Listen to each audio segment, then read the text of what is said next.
நீ எப்போவாவது யோசிச்சிருக்கியா? நீ சேலரி வாங்குற, இஎம்ஐ கட்டுற, ஆனால் கடன் இருந்துக்கிட்டே தான் இருக்குது. டெய்லி ஹார்ட் ஒர்க் பண்ணுறோம், ஆனால் பணம் சேவ் ஆக மாட்டேங்குது. ஏன் இப்படி எல்லாம் நடக்குது? நீ எப்போயாவது யோசிச்சு பார்க்குறியா?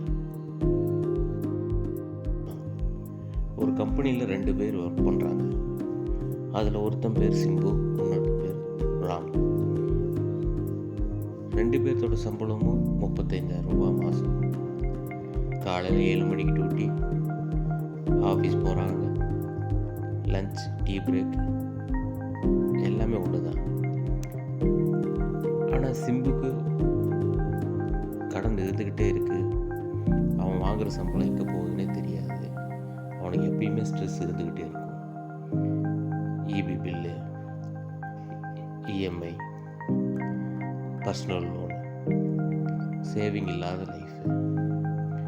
ஆனால் ராமுக்கு டோட்டலாக டிஃப்ரெண்ட்டாக இருப்பான்.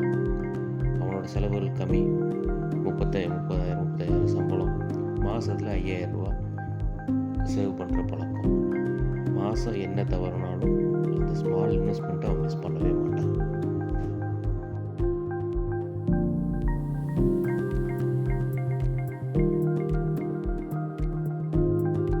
நம்ம லைஃப்பில் எது நம்மளை கெடுக்குது அப்படின்னு யோசிச்சு பார்த்தா போலி ரியாலிட்டி தான்.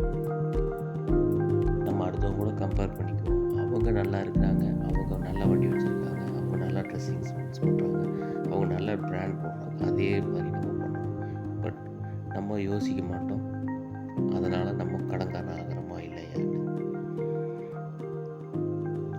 அவங்க எப்படி பணக்காரன் ஆனாங்க அதை அவங்க சொல்ல மாட்டாங்க. நம்ம எப்படி ஏழை ஆகிட்டே இருக்கிறோன்னு நமக்கு யாரும் அட்வைஸ் பண்ண மாட்டாங்க. நம்ம மிஸ்டேக்கை ரிப்பீட்டடாக பண்ணிகிட்டே இருப்போம். நமக்கு தெரியும் போது நமக்கு வயசாக இருக்கும், நம்மக்கிட்ட அப்போ பணம் இருக்காது. நம்ம ஃபினான்ஷியல் ஃப்ரீடம் இல்லாமல் அன்னைக்கும் நம்ம கஷ்டப்பட்டுக்கிட்டே இருப்போம். இதுக்கு சின்ன உதாரணம் அந்த சிம்பு. அவர் ரிப்பீட்டடாக ஷாப்பிங், ஹோட்டல்ஸ், அன்னெசரி இல்லாத பண்ணுற ஸ்பெண்டிங், கடைசி வரைக்கும் இதை கண்டினியூ பண்ணிகிட்டே இருப்பான். ஆஃப்டர் 50 அவங்ககிட்ட பணம் இருக்காது, அன்னைக்கு வேலைக்கு போக வேண்டிய சூழ்நிலை தான் இருக்கும். இது மாதிரி எத்தனை பேர் நம்ம இருக்கணும்னு நினைப்போம்.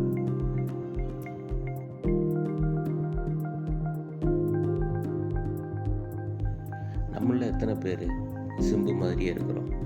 சேலரி வந்தாலும் சேவ் ஆகலை, ஷார்ட் டைமில் கம்ஃபர்ட்டாக இருக்கிறதுக்கு எல்லா திங்ஸையும் வாங்குறது, ஸ்மால் டிஷ்னை இக்னோர் பண்ணுறது. நம்ம லைஃப்பில் ஸ்மால் மிஸ்டேக்ஸை ரிப்பீட்டாக செஞ்சுக்கிட்டே இருக்கிறது. ஒரு நல்ல ஹேபிட் சின்னதாக இருந்ததுனாலும் அதை நம்ம செய்யாமல் இருக்கிறது தான் பணம் ஒரே இடத்துல இருக்காமல் போகிறதுக்கான முழுக்க காரணம். இது அட்வைஸ் அல்ல, ஆனால் இது நம்மளோட ரிஃப்ளெக்ஷன் தான்.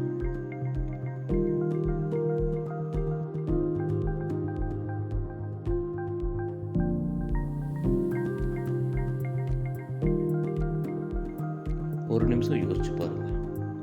ஸ்மால் டெய்லி டிசிஷன் நம்ம ஃப்யூச்சரை வெல்த்தி ஆகுமா, இல்லை நம்மளோட சின்ன சின்ன சந்தோஷத்துக்காக நம்ம மிஸ்டேக்ஸை கண்டினியூ பண்ணால் நம்மளோட ஃப்யூச்சர் டெஸ்ட்ராய் ஆகும்.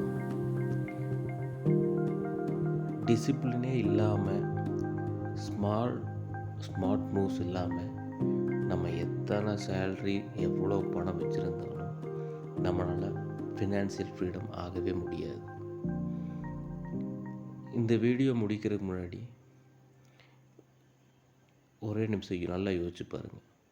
நம்ம சேலரி இன்க்ரீஸ் பண்ணுறதுக்காண்டி தான் வேலை செய்கிறோம். ஆனால் நம்ம செலவை குறைக்கலாம், அதை சேமிக்கலான்னு எத்தனை பேர் நம்ம யோசிச்சுக்கிறோம்? நம்ம கான்சியஸாக